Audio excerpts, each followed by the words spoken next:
bebuhan pengangguran angka 7 Mawarung Jablay. Bertemuan lagi dengan saya Bang Junet, manusia kurang kerjaan yang hobinya nonton film. Berkisah tentang seorang pemuda jenius yang bekerja sebagai penagih hutang para mafia di Atlanta. Menyadari bisnis ilegal tidak bertahan selamanya, ia membuat rencana besar dengan bisnis besar. Mengumpulkan uang sebanyak mungkin sebagai modal hijrah menuju jalan kebenaran. Akankah sang pemuda ini berhasil dengan rencananya? Jawabnya ada di akhir film. Penasaran dengan alur ceritanya? Mari kita lanjutkan.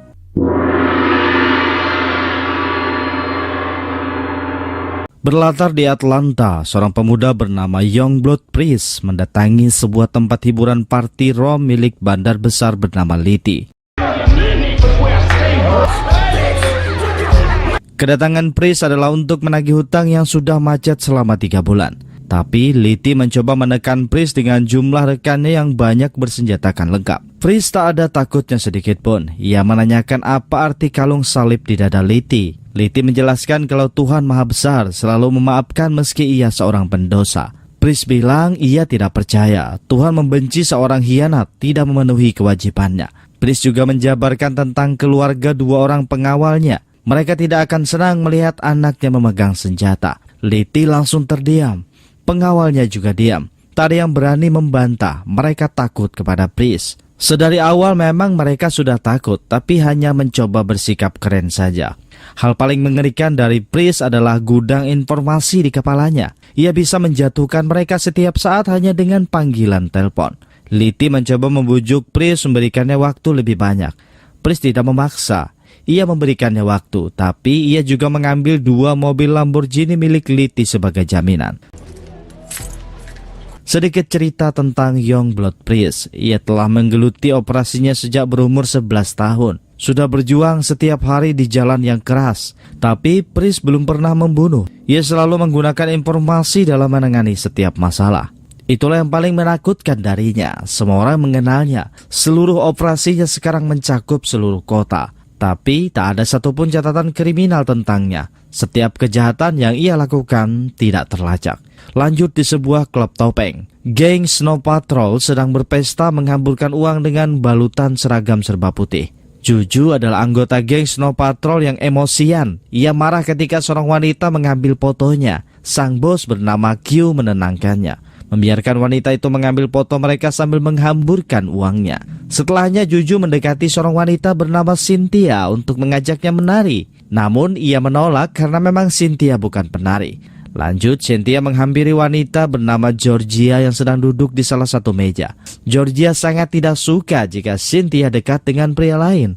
Tak lama kemudian, Priest juga datang ke tempat itu dan ternyata 2 wanita, Cynthia dan Georgia, adalah kekasihnya. Juju yang memperhatikan dari jauh merasa tidak terima. Ia merasa iri. Ia merasa Priest tidak layak dihormati semua orang. Nama besarnya hanya bualan. Tidak ada catatan kriminal atau pembunuhan yang ia lakukan. Kenapa semua orang harus takut padanya? Dan ternyata Cynthia bekerja di tempat itu untuk membantu pekerjaan Priest sebagai pencari informasi. Begitu juga dengan Georgia. Di tengah obrolan Priest dan Georgia, ia disapa oleh Q, pemimpin geng Snow Patrol, yang memintanya bergabung dalam pesta. Priest tidak menolak. Ia mendatangi Q hanya untuk sekedar bertukar kata dan bertegur sapa. Namun terlihat sangat Juju tidak menyukai Priest. Tatapannya penuh rasa dengki dan iri hati. Setelah Priest pergi, Juju mengeluh kepada Q. Kenapa ia membiarkan Priest tetap berkeliaran, begitu bebas menjalankan bisnisnya? Mereka sekarang telah berkuasa, seharusnya Priest tunduk kepada mereka. Q menasihati Juju, jangan mengganggu orang seperti Priest selama ia tidak membuat masalah untuk mereka. Orang ini sangat merepotkan. Tapi entah mengapa Juju tak bisa menerima. Ia merasa derajatnya jauh lebih tinggi dari Priest. Selesai pesta, geng Snow Patrol bersiap pergi. Tapi Juju sangat mabuk berat. Q menyuruh bawahannya bernama D menjaga Juju demi keamanan. Tidak lama setelahnya, Priest juga keluar dari klub bersama Georgia untuk mengantarnya pulang lebih dulu. Everybody had to pitch in to buy. Okay. You and Cynthia better wait up for me now.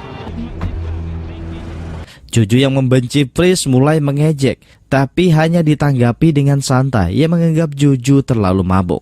Namun Juju tidak berhenti sampai di situ saja. Ia kembali mengatai Priest sebagai banci sambil merogoh senjatanya. Merasa terancam, Priest dengan jujitsunya menghajar mereka semua.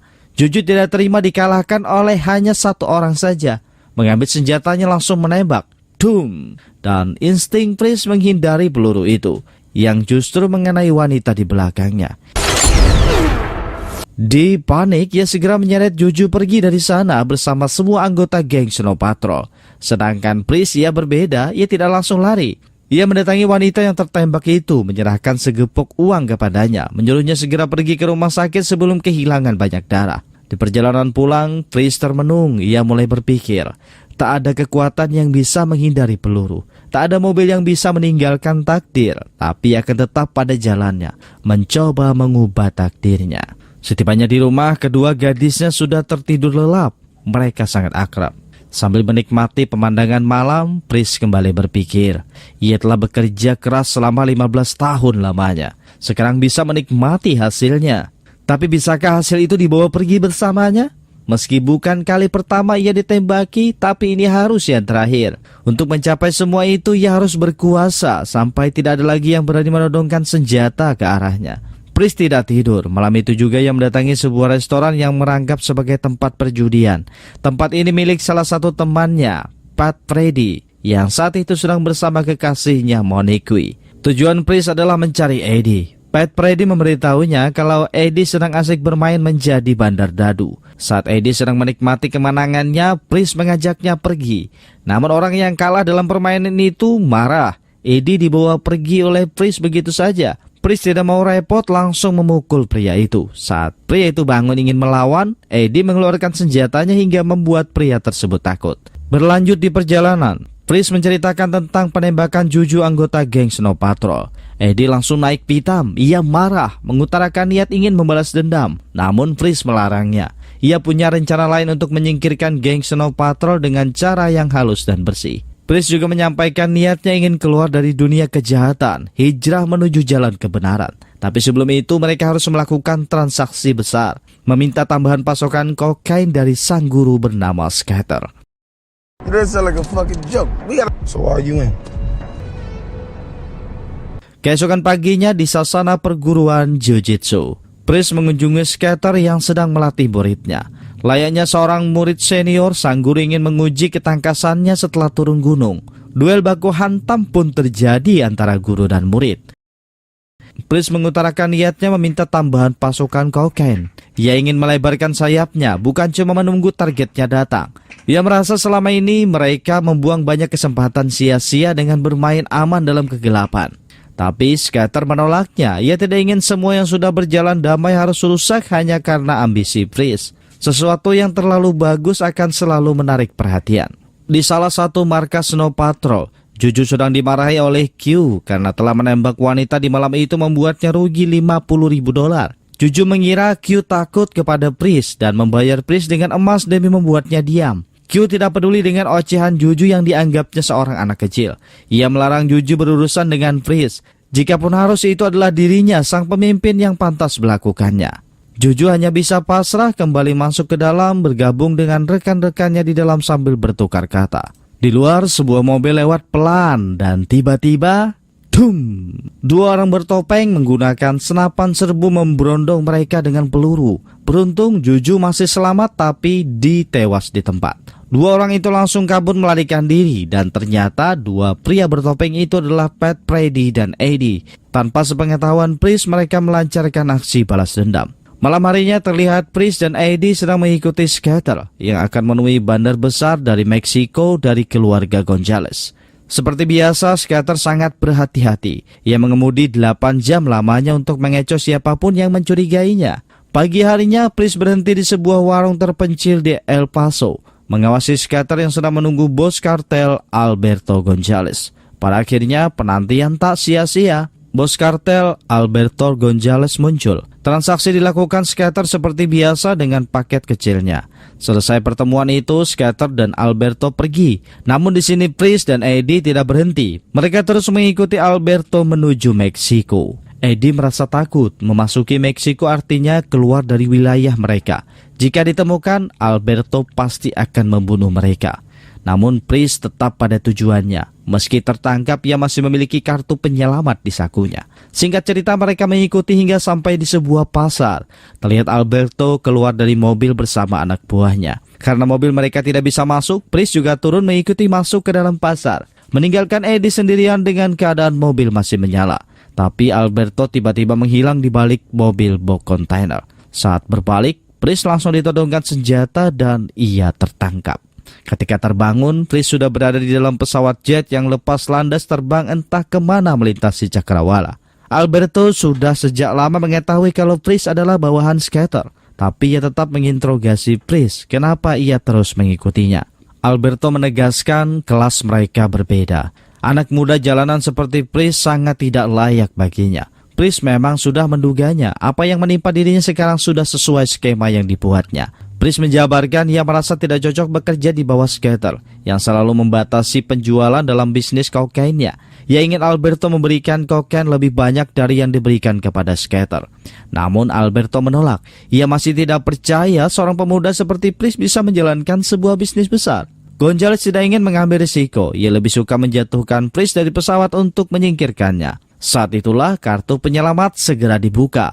Pris menyebutkan tentang saudaranya Agustin Gonzales yang masuk penjara karena melakukan penjualan tanpa batas hingga menarik perhatian polisi. Itulah yang membuatnya tertangkap. Juga tentang ibunya, Ratu Kartel Rene Gonzales, yang menganggap Alberto lebih lemah dari Agustin karena menjadi penakut selalu bermain aman. Alberto terdiam mendengarnya. Ia tidak mengerti bagaimana Pris mengetahui informasi paling rahasia tersebut. Ia mulai menganggap Pris berharga.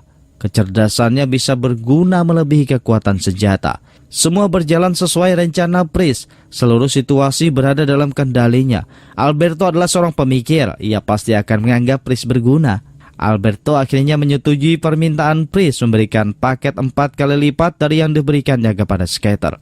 Sebagai permulaan menguji apakah Pris berhasil menjual semuanya. Pris juga harus membayar semua barang itu dengan uang cash, pembuktian baginya sebagai seorang yang mampu. Pris tidaklah menolak, ia menerima semua syarat itu tanpa mengeluh. Malam harinya Pris kembali tanpa terluka. Eddie langsung memeluknya. Ia benar-benar sangat takut kehilangan saudaranya. Sambil tersenyum, Pris mengatakan kalau mereka sekarang punya pekerjaan baru. Keesokan harinya Pris mengunjungi rumah lamanya di mana ia dibesarkan. Ia teringat kenangan di mana sang ibu mengusirnya. Karena ia terus mengikuti skater. Meski bisa menghasilkan uang yang banyak, ibunya tidak rela memakan uang hasil penjualan narkoba. Ternyata Pris sudah mempersiapkan 1 tas uang penuh dari sejak lama. Rencana ini sudah dirancang puluhan tahun lamanya. Dengan mengumpulkan informasi yang sangat matang, benar-benar seorang jenius. Pris juga menjual rumah itu. Ia tidak ingin lagi terikat dengan masa lalu. Lanjut di kediaman Pris saat ia menghitung uang transaksi pertama bersama Cynthia. Berita itu datang lewat ponsel Cynthia tentang geng Snow Patrol yang diserang 2 orang bertopeng. Berpindah ke sebuah tempat perdagangan peti mati. Terlihat Q dan anak buahnya memesan peti mati warna putih sebagai penghormatan bagi anak buahnya yang terbunuh. Dalam keadaan berduka itu, Juju menuduh Pris yang melakukan penyerangan. Namun sekali lagi Q membantahnya karena menurutnya penyerangan seperti itu bukan gaya Pris. Masalah pembunuhan dirinya yang akan mengurus. Tugas Juju sekarang hanya menenangkan ibu Dee yang bersedih. Scene kemudian beralih kepada Pris dan Eddie yang sedang berlatih menembak. Bakat menembak Pris bukan bualan, bukan main-main. Tapi ia tidak pernah menggunakannya untuk membunuh. Ia lebih suka mengandalkan kecerdasannya untuk menghancurkan musuh. Itulah kenapa selama 15 tahun dirinya tidak pernah terlacak. Di sini Pris bertanya kepada Eddie apakah ia yang melakukan penyerangan kepada geng Snow Patrol. Eddie tidak berbohong, ia mengaku itu memang dirinya. Ia merasa apa yang dilakukannya itu benar. Ia tidak terima Pris diperlakukan tidak hormat. Namun tidak untuk Pris. Ia tahu apa yang dilakukan Eddie adalah pemancing perang. Pris menegur Eddie agar tidak lagi bertindak sendirian. Harus mempertimbangkan resiko sebelum bertindak. Itulah yang membuat mereka bertahan selama 15 tahun terakhir. Eddie tidak membantah, ia berjanji tidak akan mengulanginya lagi. Lanjut pada malam harinya, terlihat wali kota Atlanta sedang berpidato di depan banyak orang di acara pameran seni lukis milik Georgia. Terlihat dari gelagatnya sang wali kota ini menyukai Georgia. Ia mencoba merayu dan mendekatinya. Pris yang baru datang hanya memperhatikannya dari jauh. Samar-samar ia melihat tangan si sang wali kota ini mulai bermain. Saat sang wali kota sudah terlalu intim, Pris mendekat menghancurkan angan sang wali kota. Kebetulan juga tamu penting lainnya datang, jadi sang wali kota harus pergi. Georgia segera mendekati Pris. Ia mulai mengeluh kenapa dirinya ditinggalkan dalam wadah seni penuh perangkap tersebut. Pris menjelaskan kalau tugasnya kali ini adalah memasang kamera tersembunyi di ruang pribadi milik sang wali kota, yang nantinya akan menjadi tiket keberhasilan mereka. Tak lama setelah itu, Q muncul mencari Pris. Demi menghindari kegaduhan, Pris mengajak Q ke lantai bawah. Q tidak berbelit-belit, ia langsung saja pada pokok masalah. Q mengungkapkan kecurigaannya secara langsung tentang penyerangan anak buahnya. Namun Pris menyangkalnya dengan mengatakan kalau ia sedang berada di luar kota saat tragedi penyerangan. Tapi Q mencurigai Eddie yang melakukannya. Pris kembali menyangkal, ia mengatakan kalau di hari itu Eddie ikut bersamanya keluar kota. Selesai dengan Q, Pris mendatangi Georgia, melarangnya untuk tidak berada lagi di galeri. Sangat berbahaya, kedatangan Q bukan hanya sekedar bertanya, akan pasti ada tindakan lainnya. Tiba-tiba Eddie mengabari kalau barang yang ditunggu sudah tiba dan sesuai jumlahnya, mereka sedang membongkarnya. Keesokan paginya, Pris berada di toko mebel miliknya yang dijadikan kedok tempat penampungan kokain miliknya. Pergerakan penjualan kokain mulai menjamah setiap wilayah. Dengan kejeniusan Pris, semua dijalankan dengan rapi. Tak ada polisi yang bisa mengendus transaksi mereka. Uang mulai mengalir tanpa henti. Dari Birmingham, dari Nashville, dari Miami, Atlanta sudahnya. Seluruhnya sudah menjadi kekuasaan mereka. Uang mulai menggunung, pergerakan Pris sangat cepat, bahkan berangkas uang sudah tidak mampu lagi menampung tumpukan uang yang menggunung. Satu lelaki dan dua perempuan menjalani hidup bersama bagaikan pesta setiap harinya. Segala kemewahan itu tak ada yang tak terjamah bagi mereka. Semua orang mulai mengenalnya sebagai bos besar yang tak tersentuh. Lanjut di siang hari yang cerah, terlihat skater yang gelisah menunggu kedatangan Alberto. Mencoba menghubunginya sebab Alberto tak kunjung datang. Namun hal itu tak dihiraukan oleh Alberto. Ia hanya sibuk dalam hobinya menonton pertandingan bola. Sampai ibunya yang menyuruh Alberto mengangkat teleponnya yang sangat berisik itu. Tapi Alberto tetap tak menghiraukannya. Hal itu membuat skater menjadi curiga. Setelah Pris memintanya menambahkan pasukan kokain, Alberto tiba-tiba putus kontak dengannya. Ini pasti Pris telah bermain di belakangnya. Beralih ke rumah Pris, ia mempersiapkan sebuah makan malam berdua bersama Georgia sambil merayakan keberhasilan bisnis mereka. Tiba-tiba, That's fine. Thanks. Always exactly which her dad actually got arrested. Is that what you see me as? pelayan mengagetkan Pris karena colokan blendernya konslet. Itu adalah rasa kaget pertamanya setelah 1 bulan, seperti mendengar tembakan peluru. Pris kembali menyadari kalau ia tidak boleh terbuai dalam kekuasaan. Jika waktunya tiba, ia harus berhenti. Sejarah mencatat setiap kartel berkuasa selalu terbunuh karena mereka terlalu serakah. Selepas itu, Pris juga mengadakan party di rumahnya, mengundang setiap teman dan rekan bisnisnya. Brother, you gotta take it easy now. I done told you. I just want to start off by saying, on your laying low, staying off the grid and stuff. You want to smoke something if you haven't? Di tengah pesta itu, Pris, Eddie, dan Pat Brady bertemu dengan rekan bisnis baru sang pengantar paket bernama Rock. Di sini, Pris memperingatkan untuk mundur sejenak dari penjualan kokain karena harga sedang tidak stabil. Karena penjualan kokain sedang banjir. Jika mereka ikut menurunkan harga, akan susah nantinya untuk menaikkan harganya kembali. Rock mendengarkan peringatan Pris, tapi ia mau Pris tetap melakukan pengiriman kokain kepadanya untuk jaga-jaga sebagai stok, dan Pris menyetujuinya. Namun saat Pat Brady ikut bicara, dia malah menyinggung Rock dengan ucapannya yang membuat mereka hampir baku hantam, tapi berhasil dilerai oleh Pris dan Eddie. Lanjut saat Pris dan Eddie membicarakan keberhasilan mereka sekarang. Pris menyinggung Eddie yang memakai jam tangan seharga $600.000. Awalnya Eddie kesal karena tidak ada yang salah dengan menikmati hasil kerja keras. Namun Pris menjelaskan kalau ada polisi yang melihatnya memakai jam semahal itu, pasti akan menimbulkan kecurigaan. Pris adalah orang yang sangat teliti dalam bertindak dan melakukan sesuatu agar aman dari masalah. Ia akan selalu mempertimbangkan masalah sekecil apapun yang bisa membahayakan bisnisnya. Saat Eddie duduk, Pat Brady mulai mengeluh kepada Eddie tentang Pris yang tidak membiarkannya ikut berpartisipasi dalam penjualan kokain. Sedangkan ia sudah ikut bergabung dengan mereka sudah sangat lama. Ia ingin membuktikan bahwa dirinya juga berguna. Akhirnya, untuk menenangkan Pat Brady, Eddie berjanji akan memberinya 1 paket penuh tanpa sepengetahuan Pris. Tak lama kemudian pacar Pat Freddy, Monique, datang mergoki Freddy yang sedang bersama selingkuhannya Kandik. Wanita, oh wanita, saat sedang dalam amarah selalu bertindak emosional. Baku hantam, runggut-merunggut terjadi, bapuntal bagulung tak terkendali. Di sisi lain kota, Pris menemui seorang polisi yang selalu memberikan informasi tentang bisnisnya. Semua pergerakan polisi, termasuk tentang skater mantan bosnya. Dan tentu saja semua itu tidak gratis. Pris membayarnya untuk semua informasi tersebut dibayar lunas setiap bulannya. Scene beralih lagi ke markas besar Q. Ia kedatangan Monique, pacar Freddy. Ternyata wanita ini balas mengkhianati Pat Freddy dengan mengadu kepada Q kalau Pat Freddy adalah pelaku yang membunuh anggota geng Snow Patrol. Q yang diyakinkan segera menyuruh Juju menghilangkan Pat Freddy hari itu juga. Pat Freddy bukan jenius seperti Pris. Ia terbuai dalam kesuksesan. Ia merasa di atas awan tak terkalahkan. Berbuat semaunya tanpa kendali. Sekarang masalah baru saja dibuatnya. Malam harinya di perjalanan pulang, Pat Freddy masih terbuai dalam surga dunia. Sedangkan Juju bersama anggota Snow Patrol lainnya sudah menunggu.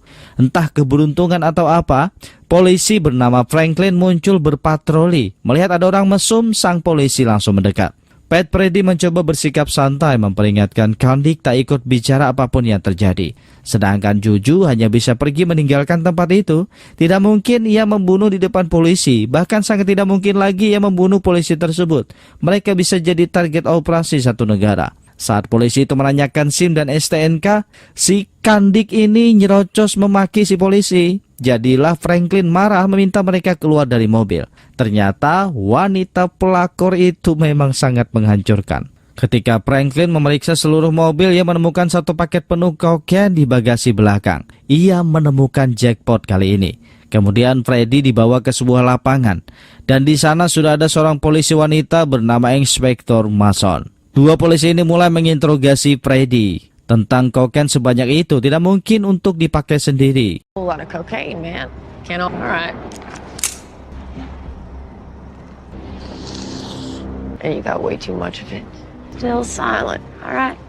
Dengan todongan pistol di kepala, Inspektur Mason menanyakan siapa bosnya. Pat Freddy tetap diam. Ia juga memperingati Kandik untuk tetap diam. Tapi sekali lagi wanita memang menghancurkan, menghanyutkan. Kandik langsung mengatakan nama Eddie dan Pris. Namun Inspektur Mason merasa bingung. Seharusnya paket sebanyak itu milik bandar besar. Tapi kenapa ia merasa asing dengan nama Pat Freddy, Eddie dan Pris? Tiga nama ini tidak pernah masuk dalam daftar kriminal. Anehnya Mason tidak menangkap Pat Freddy. Ia malah membebaskan mereka. Hanya mengambil paket kokainnya tersebut. Franklin kemudian mengantar kembali Pat Freddy ke mobilnya. I ain't mad at you. Tapi sesaat setelah 100 meter Pat Freddy pergi, Franklin kembali mendatanginya, menghidupkan perekam dari mobilnya, menanyakan kepemilikan SIM dan STNK. Kemudian ia berteriak jangan mengambil senjata dan boom boom boom.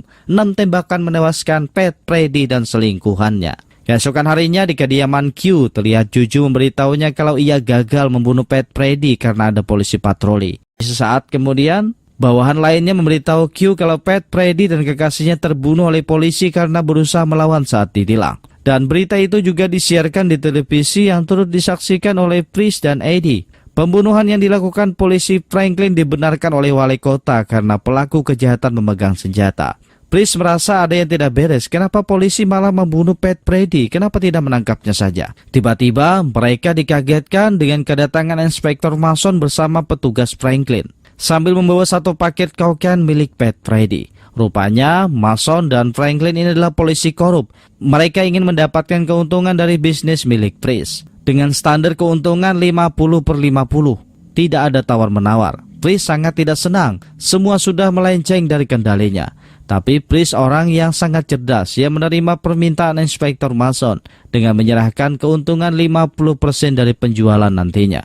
Bahkan saat Mason memintanya $1 juta sebagai uang perkenalan, Pris tidak menolak. Inilah yang paling menakutkan dari Pris, membuat musuh merasa mengendalikan situasi, kemudian menyerang balik saat musuh terlena dalam kemenangan. Sebelum pergi, Mason menyerahkan barang bukti satu paket kokain yang dia ambil dari Freddy. Saat itu juga Pris langsung menyalahkan Eddie dan menghajarnya hingga babak belur, kemudian meninggalkannya tanpa bicara sepatah kata pun.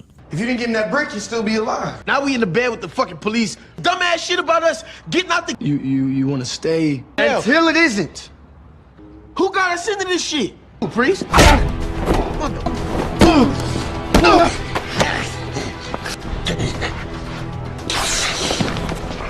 Priest sengaja melakukannya untuk memberi pelajaran kepada teman keras kepalanya tersebut.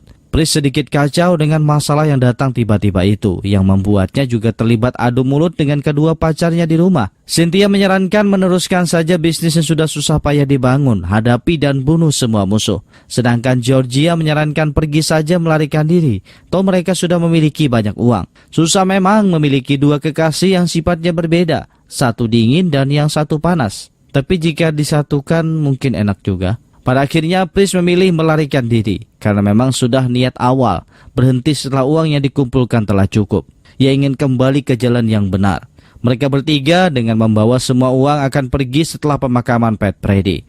Tanpa menunda waktu, Priest segera pergi ke bank mendeposit semua uangnya yang kemudian mentransfernya ke Hong Kong, tempat pencucian uang para mafia menggunakan kripto.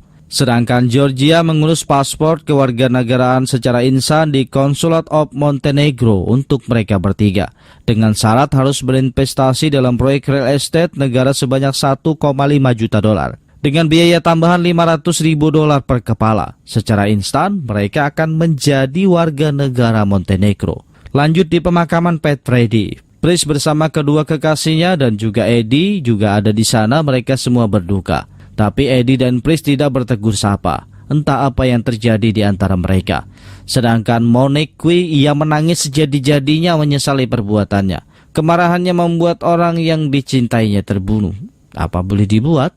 Nasi sudah menjadi bubur, tinggal dimakan saja buburnya. Setelah pemakaman, Priest menyuruh kedua kekasihnya pulang duluan karena di sana sudah ada dua polisi korup. Inspektur Mason menunggu untuk mengambil uang mereka. Tanpa basa-basi, Priest menyerahkan satu tas penuh uang.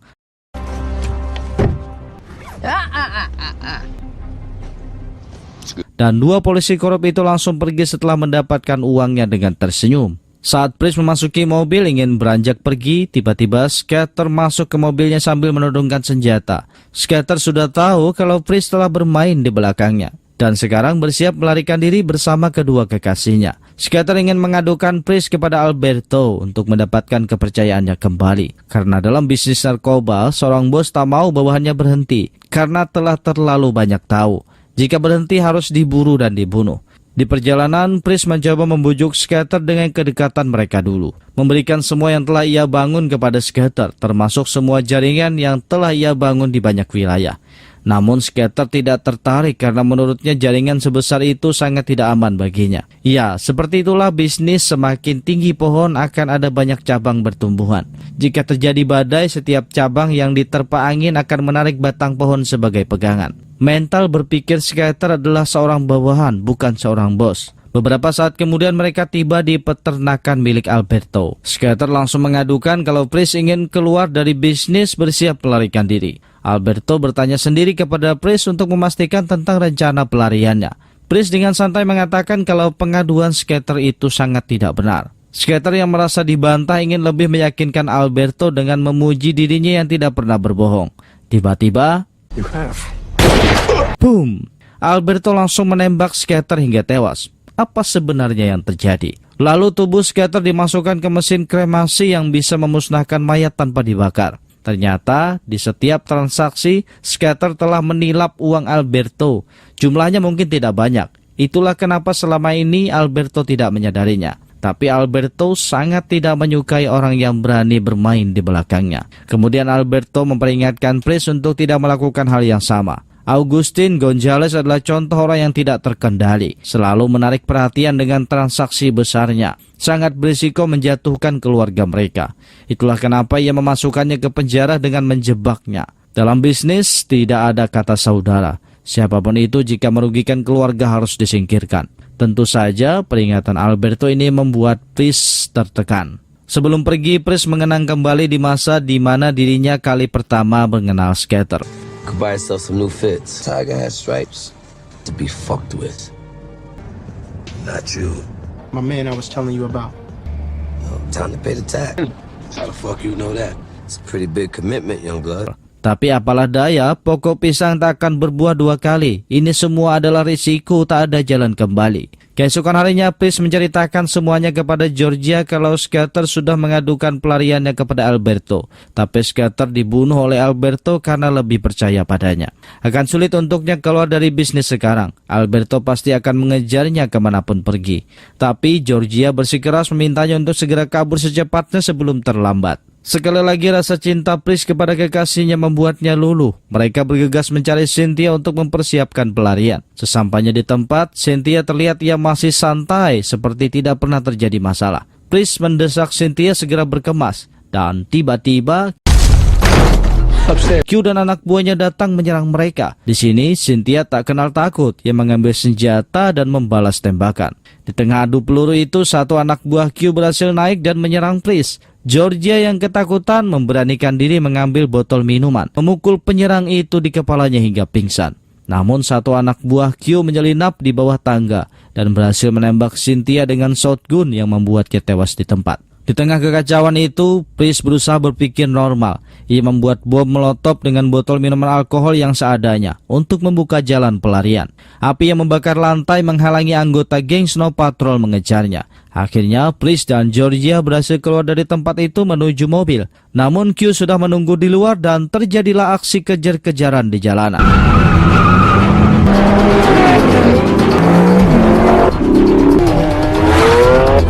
Tapi sial bagi Juju, di tengah pengejaran itu ia tidak fokus hingga membuat mobilnya terbalik. Tapi nasibnya masih untung, ia selamat dari kecelakaan itu. Sedangkan Q masih terus mengejar Pris dengan mobil supercar-nya. Mereka beradu kecepatan. Pris memanfaatkan medan dengan memancing Q mengejarnya masuk ke sebuah taman. Ia berhasil mengecoh Q yang membuatnya menabrak sebuah patung dan boom, supercar itu meledak bersama Q di dalamnya. Malam harinya di sebuah hotel terlihat Pris dan Georgia sedang merenung dengan apa yang telah terjadi. Kematian Cynthia membuatnya sadar. Melarikan diri bukan solusi. Selamanya mereka akan dikejar dan diburu. Jika mereka ingin selamat, Pris harus menjadi penguasa dalam dunia tersebut. Ia harus menjadi raja kartel dan menyingkirkan semua orang yang berpotensi membuat masalah, sehingga tidak ada yang berani lagi mengerahkan senjata kepadanya. Keesokan harinya terlihat Eddie sendirian mendatangi markas Q. Eddie berniat bergabung dengan geng Snow Patrol karena Pris telah mengusirnya. Juju yang sangat marah setelah kematian Q tidak mempercayai Eddie yang sangat mudah mengkhianati bos lamanya. Tapi informasi Eddie membuat Juju berubah pikiran. Eddie mengatakan kalau ia mengetahui di mana berangkas uang milik Pris. Tidak mungkin Pris meninggalkan uang jika ingin melarikan diri. Mereka hanya perlu merampok uang itu lebih dulu. Bisa dipastikan Pris akan hancur tanpa uangnya. Juju yang diliputi amarah balas dendam menyetujui bergabungnya Eddie. Toh nanti ia bisa menyingkirkan Eddie setelah membunuh Pris. Malam itu juga, geng Snow Patrol dipandu oleh Eddie mendatangi toko mebel milik Pris. Mereka berniat merampok semua uang yang ada di sana. Tapi sial bagi mereka, itu semua adalah jebakan yang dibuat Pris. Inspektur Mason, si polisi korup, menyergap mereka di sana. Semua geng Snow Patrol mati dibantai kecuali Eddie. Usai penyergapan itu, Inspektur Mason memeriksa berangkas tempat itu dan menemukan beberapa paket kokain. Mason mulai berpikir untuk sekali lagi memeras Pris. Polisi wanita ini benar-benar serakah. Setelahnya, Pris mendapatkan telepon dari Eddie. Yang ternyata Pris memang sengaja menyuruh Eddie bergabung mendatangi geng Snow Patrol untuk menghabisi mereka. Selanjutnya, Pris mendatangi wali kota yang sedang melakukan kunjungan. Ia mengancam wali kota itu dengan video mesum sang wali kota berpesta narkoba dengan beberapa gadis muda. Wali kota tidak bisa mengeluh, ia hanya bisa melakukan apa yang diinginkan Pris. Mencari berangkas laporan Alberto Gonzales yang menjebak saudaranya sendiri untuk masuk penjara. Lalu berangkas laporan itu dikirimkan kepada Ratu Kartel Rene Gonzales. Selanjutnya, sangat memprihatinkan bagi Alberto Gonzales. Nasibnya berakhir sama dengan Scatter sebelumnya. Dimasukkan ke dalam tabung kremasi hidup-hidup, hanya menyisakan cairan hitam pembusukan. Sungguh ibu yang sangat kejam.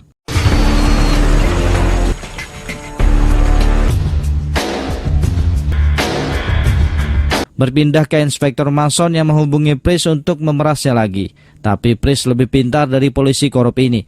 Ia telah menyiapkan jebakan untuk Mason. Dengan bantuan wali kota yang membuat seakan Mason telah merampok dari geng Snow Patrol dan berniat menjual hasil perampokan kokain tersebut. Dengan bukti kokain yang ia bawa, Inspektur Mason tidak bisa mengelak lagi. Sedangkan untuk Franklin, pria serakah ini tidak jera. Setelah Inspektur Mason tertangkap, ia berinisiatif kembali memeras Priest. Priest tidak menolak, ia mendatangi Franklin dengan menyerahkan sebuah tas. Ketika Franklin memeriksa tas itu, hanya ada potongan kertas yang tak berharga di sana. Sial bagi Franklin. Priest berniat menyelesaikannya dengan caranya sendiri untuk membalas dendam kematian Pat Brady.